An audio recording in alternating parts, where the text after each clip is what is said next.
Hello, Andy Bell. My name is Orlando from Urbana Radio, Asunción, Paraguay.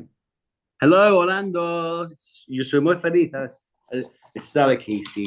I went to your show here in Asunción back in 2015. Oh, right. The first and only concert in Paraguay. What memories do you have Oh, that night? oh God. From 2015, to be honest, I can't remember because we go to so many places in such a short period of time. If you can remind me slightly, maybe about where the show was, or Yeah, actually, it was a few blocks from here when yeah, in the Barrio Villamorra. was it a nightclub? It was a night No. called Velvet. Oh, yeah, I do remember. Yeah, it was. Yeah, I mean that's all I saw though, because we literally came in, did the show, and then left the next day. I suppose you know. Well, Erasure songs are still embraced by new generations. It's a classic. And you and Vince Clark were very ahead of your time back in the 80s. How was Yeah. the society on those days? Well, I mean, to be honest, it was really cool. We didn't realize, you know, because we had no mobile phones with cameras, and you know, only Nokia's or whatever were just beginning or not even invented. So we had total access. You know, we had freedom that you would never believe in. You know, going into a club, you could see we saw people there.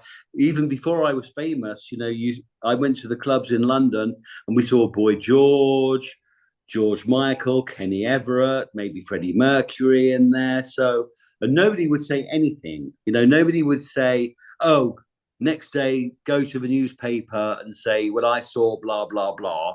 You know, everybody was minded their own business, and people were very creative with their costumes and things. And I suppose it was kind of a much more, I would say, social time. I'm not sure. I mean, I don't go to clubs really now because I think it's for young people. But yeah, I enjoyed being in London, and I enjoyed traveling the world in such a time and being fairly young, you know.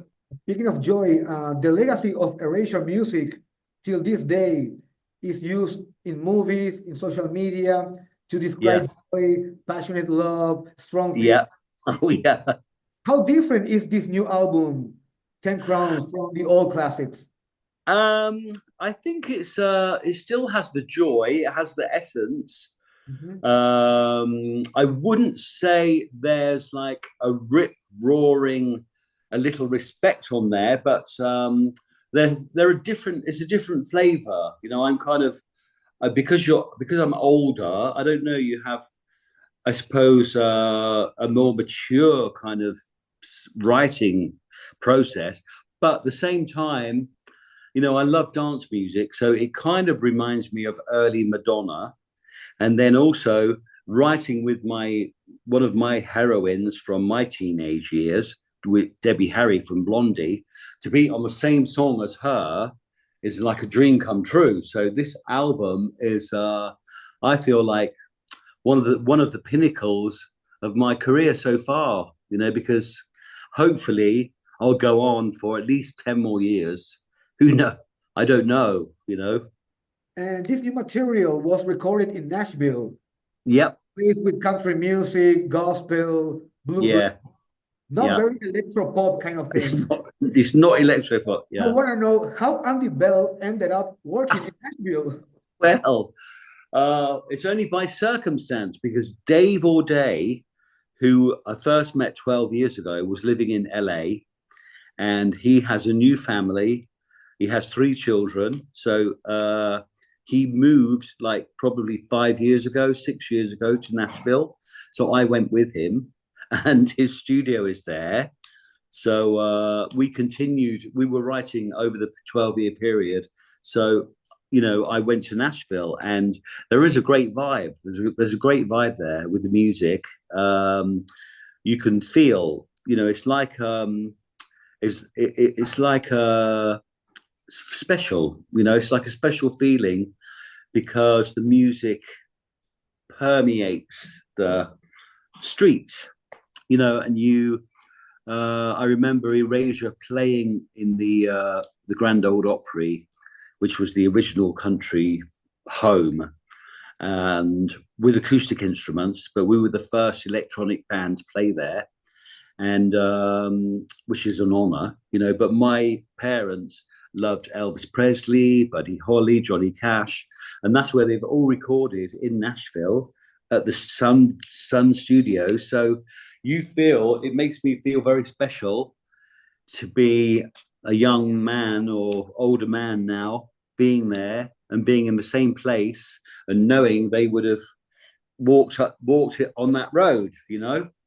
The music in England was always kind of happy, you know. That was the concept at the beginning, and after the Beatlemania, for example. Yeah, You yeah. think the opposite thing was in the mid 90s when the Britpop came in and broke in the charts? Yeah, yeah. I mean, Britpop was kind of a bit of the beginning of the end of Erasure, if you want to, you know, because we never had guitars. We never had guitars, so, and it wasn't this, you know, which is, you know, I think it's funny. You know, I love reading about Oasis, and I love reading about their fighting, and you know, because they're almost pastiche, like Spinal Tap, almost, the film, you know. So but I love Britpop music. I love some of the Britpop music, but at the same time, electronic music went completely out of fashion. So you kind of have to wait, you know. You just have to wait until it's your turn again. We take turns, you know. So you're happy with the Oasis reunion? To be honest, I don't really care about it, but I'm sure they're going to make lots and lots of money. So that's I'm sure they're happy, you know. I don't know how long it'll last, but maybe one show. I don't know. Can you describe in a few words the successful adventure? This whole I would just say it's a dream come true. It's a roller coaster, and I hate being on roller coasters because it makes me sick. But I love the ride. I love the thrill of the ride. Thank you very much, Andy. Thank you. Thank you. See you again. Thank you very much.